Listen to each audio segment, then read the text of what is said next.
I lay low and try to make it hard to find me. Feds still trying to build the case since 90. What happens when the rawest, most unpredictable force in hip-hop decides he hates you? Forget playful disses for chart position. These were serious grudges. And this is a list of 7 artists DMX held intense grudges against. The first on the list of the artists DMX hated the most is J.A. Rule and Murder, Inc. The first on the list of artists DMX hated the most isn't just one man, it's an entire camp. The feud between DMX's Rough Riders and Ja Rule's Murder, Inc. is the stuff of hip-hop legend, a bloody, years-long conflict that defined an era and nearly destroyed both sides. Their relationship didn't start in hatred. In the beginning, there was even camaraderie. Both were rising stars from New York. Both had distinct, gritty voices, and they even collaborated early on. DMX appeared on Ja Rule's 1999 track It's Murder, and for a moment, it seemed like a powerful alliance was forming. But the similarities that could have bred friendship instead bred contempt. The market for a gruff voice, street-centric rapper singing melodic hooks about pain and partying was becoming crowded. A bitter competition for that throne began. The real fracture, however, went deeper than chart positions. It was about loyalty and a fundamental betrayal in DMX's eyes. The beef is widely believed to have ignited over a beat, specifically the iconic track What's My Name, produced by Irv Gotti, who was then closely associated with both camps.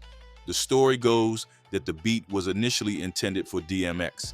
Now we get down, nigga. Fuck, man. Niggas know they don't fuck with me. Niggas talk all that shit they want to. I'm good. I'm good. Nigga ain't even got within 2 feet with a knife, nigga. You can't be serious. Nigga didn't even try to. Fuck out of here, man. Niggas know y'all fucking with. It's bigger than rap, bitch.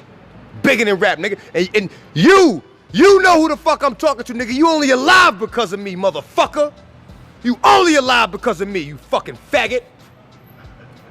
Yeah, remember Chicago. That's all I'ma say, Lo. Remember Chicago, nigga. You only alive because of me, you fucking bitch. But Irv Gotti, seeing Ja Rule's potential, gave it to him instead. The record became a massive hit for Ja, launching him into the stratosphere. To DMX, this wasn't just business. It was a deep personal betrayal by Irv Gotti. He felt stabbed in the back by someone he considered a friend. The disrespect escalated rapidly. Ja Rule and Murder, Inc. began leaning into a style that DMX and his crew viewed as a direct ripoff, not just of DMX's sound, but of the whole blood music aesthetic popularized by Tupac. The tension turned violent with reports of altercations at clubs and award shows. Rough Riders and Murder, Inc. couldn't be in the same building. DMX's disdain was public and venomous. He infamously called Ja Rule a coward and a duck, a derogatory term for someone who isn't genuine. In interviews, he dismissed Ja's music as a weak imitation. The hatred was so potent it even found its way into DMX's music. On the intro to his 2001 album, The Great Depression, he barks, "Y'all niggas is a bunch of cheesecake-eating cats.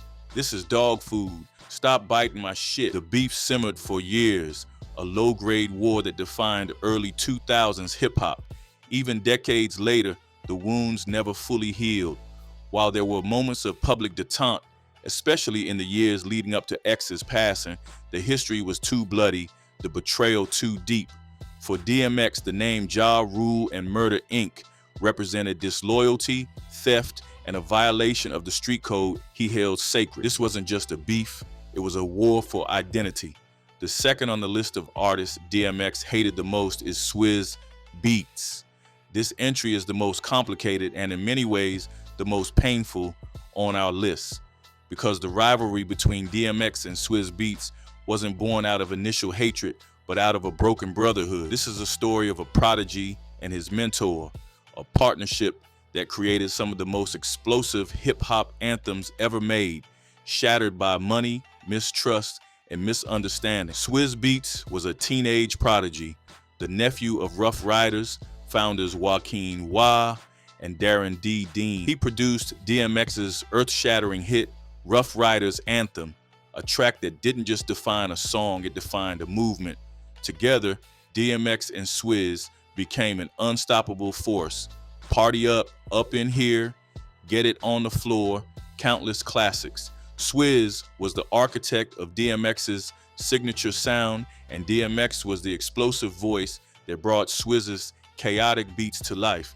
They were family, but that family bond began to fray under the immense pressure of success and finances. DMX, despite selling millions of records, faced well-documented financial troubles. In his mind, a question began to form: who was getting what? He started to believe that he and many other artists had been taken advantage of by the label structure and perhaps even by those closest to him. His anger became publicly directed at Swizz Beatz. In a series of explosive interviews from 2010 onwards, DMX didn't hold back. He accused Swizz of withholding money, of not paying him his fair share for the iconic songs they created together. He claimed that after he left his former label, Def Jam, the label continued to collect royalties for his work, and he implicated Swizz in the situation, suggesting his former protege had knowledge of or was involved in the financial disarray. The most heartbreaking moment came in a 2012 interview with The Breakfast Club. DMX, his voice heavy with emotion, spoke directly about Swizz. He knows he wrong. He my little brother. I love him, but he know he wrong. He talked about the pain of seeing Swizz living a life of luxury. Foremost, I want to say thank you for all the prayers and the blessings for my brother, the great DMX. Let me tell you something, man. My brother was a different type of brother. Different type of artist. Different type of creative. Different type of spirit. Different type of zone. Different type of soul. Since the day that I met him, he lived his life for everyone else. I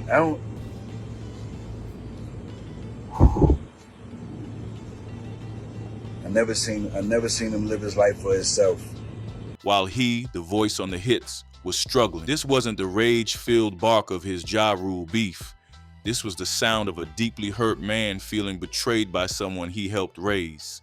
Swizz, for his part, always denied the allegations. He consistently expressed love and respect for DMX, calling him a legend and a brother. He attributed the conflict to misinformation and the manipulative nature of the music business, suggesting that DMX was being fed bad information by people around him. The tragedy of this feud is that it overshadowed a legendary creative partnership. The love was always there, buried under layers of hurt and accusation. In the final years of DMX's life, there were signs of reconciliation, but the public airing of their financial grievances remains a dark chapter, proving that sometimes the deepest hatred comes from a love that was broken. The next on the list of artists DMX hated the most is the Lox, Jadakiss, Styles P, Sheek Louch. The beef between DMX and the Lox is a masterclass in New York hip-hop tension. It was a clash of titans, a battle for territorial dominance between two of the hardest crews in the game. Yonkers owned the Lox and the Rough Riders empire. Like the Murder Inc. feud, it started with the connection. The Lox was signed to Bad Boy Records, but they were street rappers at heart, and their style aligned more naturally with Rough Riders. They eventually found a new home with DMX's camp, and collaborations followed, most notably on the classic track We Gonna Make It. For a time, it was an alliance built on mutual respect, but that respect quickly curdled into competition. The issue, once again, was perceived bite. The Lox and Jadakiss in particular felt that DMX had taken their signature ad-libs and flow. Specifically, they accused X of copying Jadakiss's signature ooh and Styles P's gritty demeanor. In the world of street hip-hop, where authenticity is everything, this was a cardinal sin. The disses flew fast and furious. Jadakiss dropped the infamous line on a freestyle, "Stop biting my shit, you copycat bastard." The Lox's 2000 track Wild Out was widely interpreted as a shot directly at DMX and the Rough Riders. The beef played out in the streets, in the clubs, and on the radio, with DJs fanning the flames. DMX, never one to back down, responded in kind. He felt disrespected by a group he saw as junior to him, artists he had supported. The conflict became so heated that there were genuine fears it would turn deadly. It took the intervention of hip-hop elders to cool things down. The legendary producer and Rough Riders affiliate, Swizz Beatz, even before his own fallout with DMX, helped broker a tense peace. While the beef eventually de-escalated and the artist publicly squashed it, the history remains. Interviews from both sides years later still carry the weight of that animosity. For DMX, the locks represented a challenge to his throne and his originality. It was a battle for the soul of New York street rap, and neither side was willing to surrender an inch. The next on the list of artists DMX hated the most is Dr. D.R.E. DMX's issue with Dr. Dre was different from his other feuds. This wasn't about street codes or personal betrayal. It was about artistic integrity and what DMX saw as the ultimate sellout.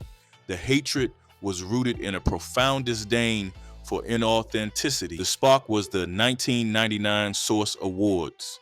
DMX was at the peak of his powers, a raw, unfiltered force who had just taken over the world. Dr. Dre, the legendary producer, was there to present an award. When he came on stage, DMX, who was in the audience, began a relentless, loud chant, "Fuck Dr. Dre." The moment was shocking. Dre was a revered figure, a godfather of gangster rap. But to DMX, Dre had lost his way. In DMX's eyes, the man who had created the brutal realism of NWA and The Chronic had transformed into a polished commercial hitmaker for the likes of Eminem. He saw Dre's new West Coast sound as soft, a departure from the truth he represented. DMX elaborated on his hatred in interviews. He accused Dre of being a studio gangster, someone who portrayed a life in his music that he didn't actually live. DMX's entire persona was built on the idea that his music was a direct reflection of his tumultuous, painful life. He rapped about his struggles with faith, his inner demons, and his past sins with a vulnerability that felt dangerous. Dre's meticulous, polished production and his move away from the front lines felt like a betrayal. The next on the list of artists DMX hated the most is Nas. The tension between DMX and Nas is a fascinating chapter of what could have been a monumental collaboration but turned into a quiet, simmering rivalry. It was a clash of two different kinds of New York kings. Nas, the poetic prophet from Queensbridge, and DMX, the visceral street preacher from Yonkers. The animosity began brewing in the late 90s. Both were vying for the title of King of New York in the post-Biggie era. The situation came to a head in 1998. Nas had released a track called "We Will Survive," which contained a line that DMX and his camp took as a direct diss: "I buck a .38 through your bulletproof Lexus." At the time, DMX was famously driving a bulletproof Lexus truck. Whether the line was intentional or not, DMX took it personally. He responded with fury. In the music video for his song "Bring Your Whole Crew," DMX included a scene that was impossible to miss. He is seen standing over a man lying on the ground, and he kicks him in the face. The man on the ground was wearing a jersey with NASA's name and number on it. The message was delivered loud and clear. The beef threatened to explode, but it never reached the violent heights of the Murder, Inc. feud. It was more a war of subliminals and quiet disrespect. Nas, for his part, never fully engaged in a direct war of words. The conflict eventually faded, largely due to the intervention of others in the industry and perhaps a mutual, unspoken respect. In later years, they even collaborated on the track "Who We Be" from Nas's 2001 album Stillmatic, signaling a public end to the hostility. But for a crucial period, the hatred was real. It was a battle for lyrical and street supremacy, a test of which style, poetic reflection, or raw aggression would rule New York.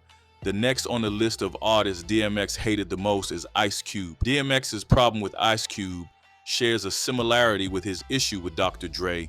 It was about authenticity, but with Cube, it was even more direct and confrontational. This feud was sparked by a single infamous interview and revealed DMX's zero-tolerance policy for what he perceived as hypocrisy. The incident occurred on the set of the BET show Rap City, The Bassment in 2003. DMX was being interviewed and the topic of Ice Cube came up. DMX launched into a furious tirade. He called Cube a sellout and specifically targeted his transition from the ferocious, politically charged rapper of NWA and his early solo career to a family-friendly movie star in films like Are We There Yet? DMX's rage was palpable. He screamed, "You used to talk about fuck the police. Now you making movies with a goddamn chimpanzee." He saw Cube's career evolution as a betrayal of the revolutionary message that had made him a hero. In DMX's worldview, you couldn't be a gangster rapper 1 minute and a comedic actor the next without losing your soul. The hatred was about the inconsistency of image. DMX, for all his flaws, struggled to maintain a consistent persona. He was the dog, the preacher, the sinner, all rolled into one, but it was always him. He saw Cube's move into mainstream Hollywood as a calculated abandonment of the very principles he once rapped about. This beef never evolved into a series of diss tracks. It was a moment of pure, unfiltered opinion from DMX, a snapshot of his contempt for any artist he believed had compromised their art for commercial success.